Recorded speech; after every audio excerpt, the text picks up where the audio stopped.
not being able to balance their lives, and you know, it was a lot of things going on, and I'm trying to numb all of that stuff, but I did it through drugs. Now, some people on the internet have been trying to say that the 60s are a spinoff of the West Side Bishops. But I personally have been watching interviews, and it seemed like it was just a few members that were bishops that ended up turning 60s. No, they needed to. I remember what happened. Okay. Eugene and Forrest lived right here on 3rd Avenue. Those two, okay, it's just like this. Either you're going to get down or lay down, period. That's what it was. From my knowledge, there were bishops in our hood, but this wasn't no bishop hood. Right. They moved over here, right? Right. So either you're going to get down or you're going to lay down. And they got down. You know what I'm saying? So they became part of the West Side Crips. You have a lot of names in your book and a lot of photos in your book of reputable G's, well-known reputable G's. And I just kind of want to, ask you about some of them. And the first one I want to ask you about, he's another one that doesn't get a lot of credit, but Monster Cody gave him credit on his Kevin Knight interview for being the real G. And that person is Big Snoop Dogg from the 60s. And I just want to, can you kind of tell us something about Big Snoop Dogg? He raised me. Hell yeah. Snoop, T, Cappuccino, Loopy,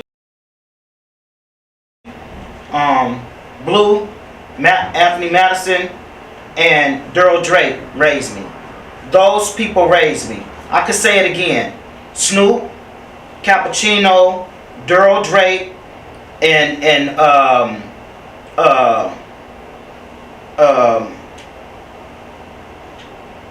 Snoop, T, Darryl Drake, Blue, and it was another one that I said. All of them raised me, and they were no nonsense. And Loopy, all of them crossed me. Like I said, I did Eddie Girl and crossed her across Slauson. I literally every day hung with Snoop. Every fucking day I hung with him. And the reason that I hung with Snoop is because he trusted me. He trusted me, and I was a little ass girl. And I used to, have to put in work. You feel me? I had to do that. Just like, Booby said he was rolling around in a car, I did that shit too. I learned how to drive backwards before I went forwards. Okay, now, talking about Big Snoop Dogg, you said Booby. You mentioned in your book that how Big Snoop Dogg had a son in the late 70s. He always stayed G'd up and was with you. So can you tell us something about Booby? Yeah, I used to play with his feet all the time. He had these little fat feet. There go my baby. He had these little fat feet. How you doing, baby? And him, I don't know what about his feet. I just used to kiss his feet all the time. And sometimes, like Snoop, he had to go and do things. And I would be at 6th Ave watching, my baby right here. And he wasn't a crying baby either. He was not no crying baby. He would always, what he needed just by his aura. He didn't have to cry to tell you. You just know he needed it. Okay. All right. Welcome back, Mr. Revenue. What up? What up? How y'all doing today? All right. Now, you spoke about the lady sitting next to you. I asked you, I said, who are some of the women you look up to, who you consider your big homegirl? You went straight to her. Her, I think your mom and your auntie. So, can you tell us what was so special about the lady sitting next to you and so good to make you speak on, to make her be the first name that you spoke on? Because I could remember, I remember her peaching on my cheeks as a kid. It stayed on 3rd Ave. Reese and they had a big family too. And I grew up with all of them. Chop Chop, to Trees, to Reese, to Daddy Amp. A lot of y'all might not know him, but but we were like family. We grew up. She changed my pamper. and watched me. Like I said, when my mom was gone, she was my babysitter. Alright, so she's the real deal in your opinion? Yes, the real deal. As far as the Cripplettes, I didn't see none of these other ladies gangbang like that. Okay. Alright. Statue, gotta get back to you now. We spoke on Big Snoop Dogg. I'll have to go to another lady. I think he's a little older than Snoop. But this is Odie Shaw. You got the story or anything about Odie Shaw back then? Odie, I remember him from being with Sis. That's how I know Odie, from being with my big homegirl. I don't know if he went to jail because I was younger, so I don't have a lot of memories of him as far as interacting with him without Sis being present. Okay. I want to ask you about OG Keita. And like I told Mr. Revenue in his interview, I asked him, Nipsey Hussle gets a lot of credit, for being a businessman and taking it to the next level in this area. But Keita Rock had his own business on Florence in the early to mid 90s called The Playground, a shoe store. The president visited a lot of stores. Do you remember that? Absolutely. Yeah, I remember that. The reason I wrote my book is because, just like you said earlier, my homegirls don't get enough recognition. Right. The homeboys, just like Keita Rock, have been having businesses way before Nipsey was probably even born. Right. You know, we have homeboys in real estate. We have homeboys in hair, player. You know, Player's been doing this for years.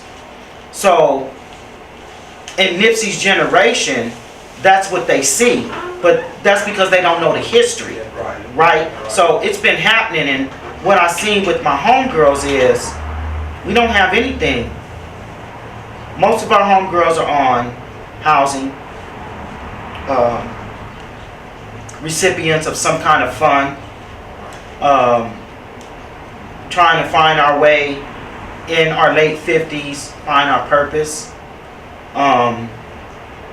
We are shunned out of any type of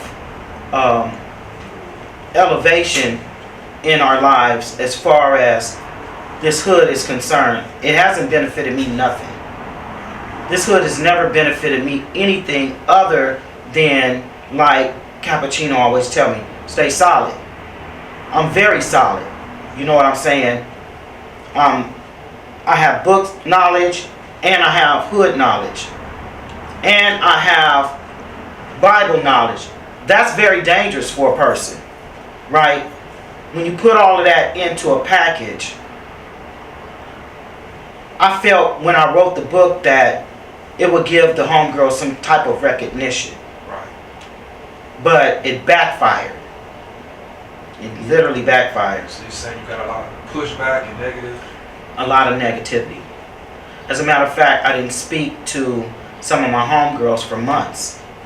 And it's still going on. I don't go to their functions. I don't get invited to no functions or nothing like that. They keep me at bay because they don't want the truth to be known. That one right there put the rolling on the motherfucking 60. You feel me? They don't want nobody to know that. Okay. Alright, now, talking about gangs, I just want to ask you something about Malcolm X and Martin Luther King Jr.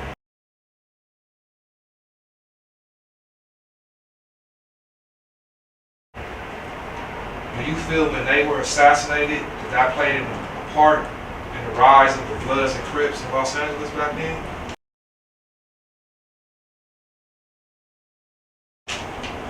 So it's layers. Orphans of the Revolution,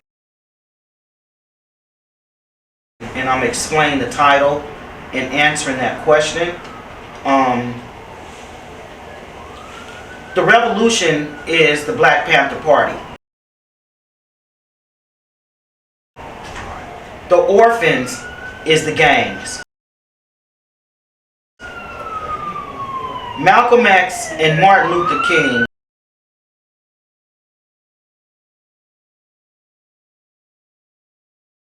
set a template for us to use. Martin Luther says no violence.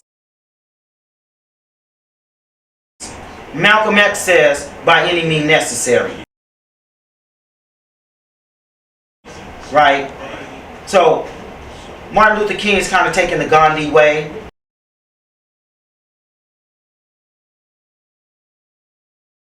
And then Malcolm X is just a rebel. He's just like, let's get this shit done. Militant. He's a militant, right?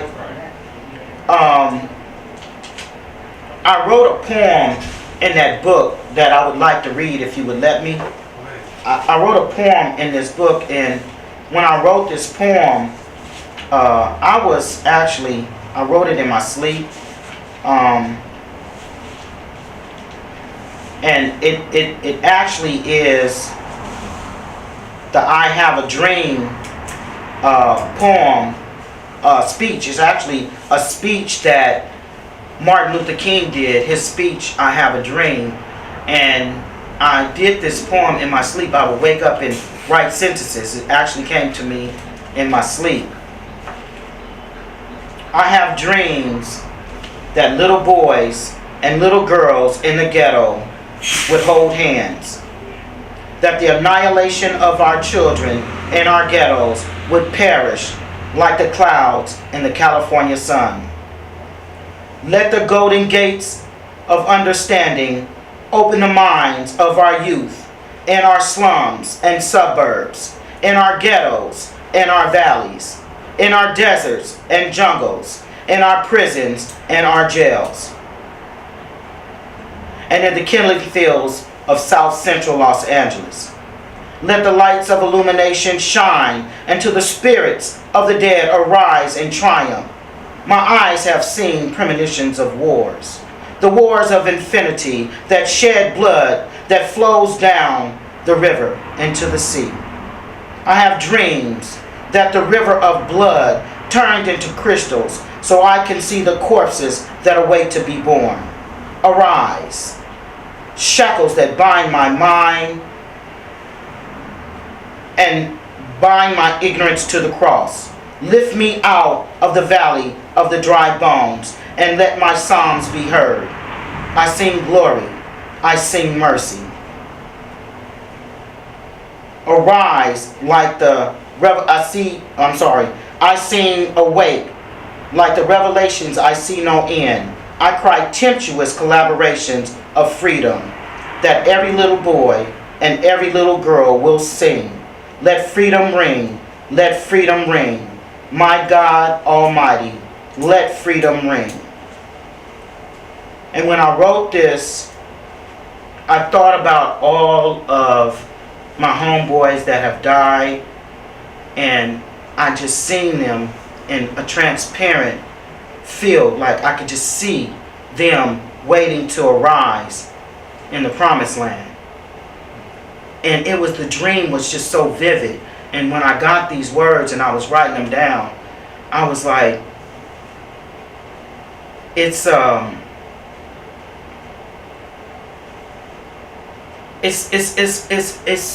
many lives that have perished before me, that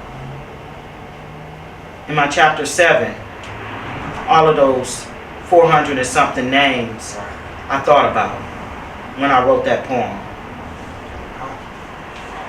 I felt a certain type of way when I got to that part. When I saw all those names, I just had to skip it.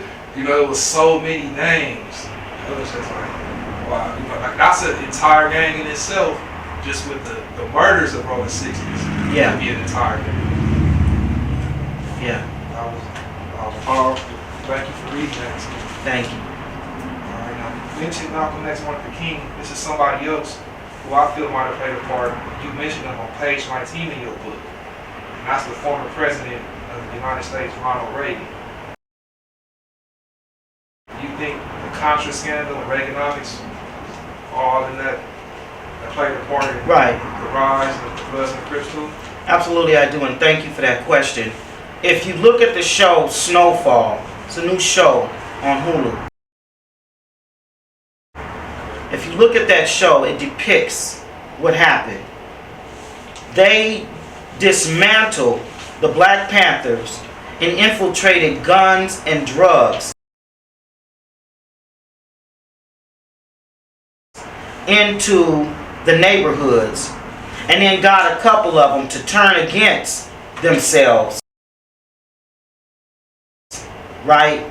And then after they were dismantled, those drugs,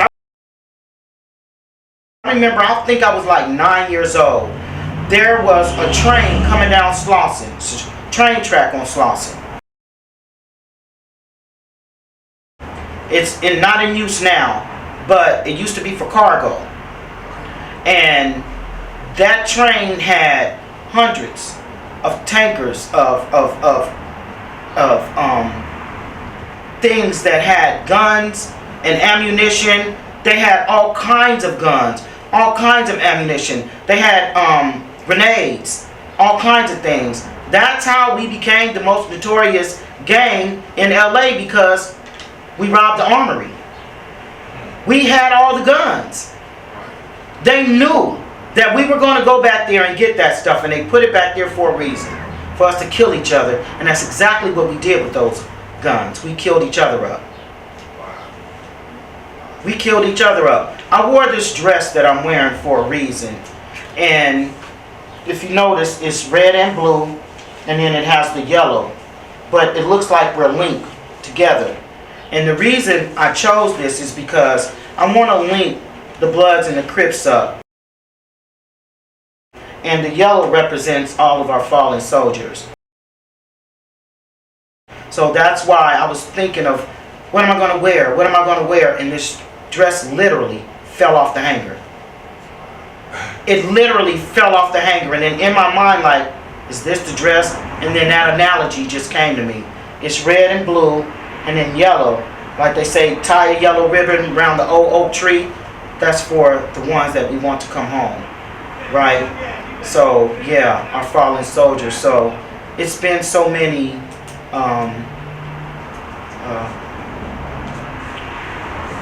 deaths that have been in my life.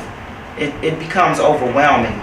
And I just wanted to put it inside of a binder so my grandkids could have something to fall back on. And to tell you that, honest to God truth, this book is not finished. It's not finished. I had in my mind several other books that my homegirls were going to write, but that never happened. So I'm going back in to republish and re-edit the book and add what I wanted to add to it. So it will be, it's under republishing and editing right now. I can't wait for that. Yeah. That's a good read. You actually, your book, you actually have more information than a lot of the men that have dropped books or did it. I'm talking about, you just, half of your book is more than what's out there right now. So thank you for making that, and I can't wait for you. I appreciate that. Thank you. All right, now I'm gonna skip to some of the celebrities that come out of the '60s, just to see if you know them or you remember them back then. And one of them is the three-time Major League Baseball champion, Darryl Strawberry. Do you remember Darryl Yes, Strawberry back then? I do remember Darryl Strawberry.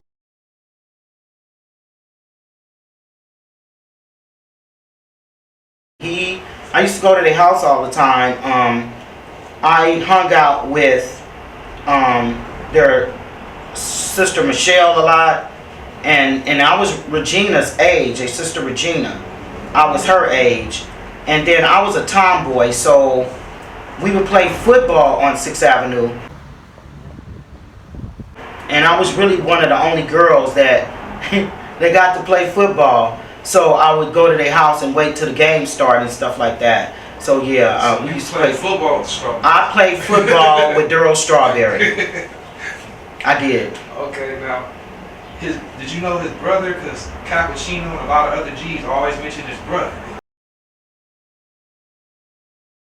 Don't forget about Ronnie Strawberry. Don't forget about Ronnie. My big brother. Yeah. So, can you tell us something about Ronnie Strawberry? So Ronnie actually should have been the major league. He was the one that really was supposed to take that title. Right. He would always go get Dogg and take him to play ball. Dogg is another one that should have been in major leagues, but jail and penitentiary stopped that. But Ronnie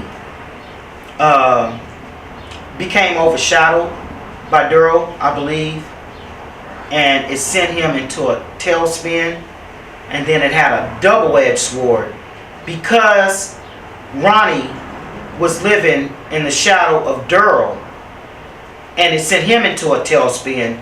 Darryl, seeing his brother go through that tailspin, sent him into a tailspin. You watched all this. I seen it all happen. Okay, the next guy he's known to, well, he plays on Law and Order. He played at New Jack City. He played at Colors and much, much more. And that's Ice-T. You remember Ice-T in this area back then? Yeah, because I think Ice-T went to Birmingham High. I think that was him when I went to Birmingham High.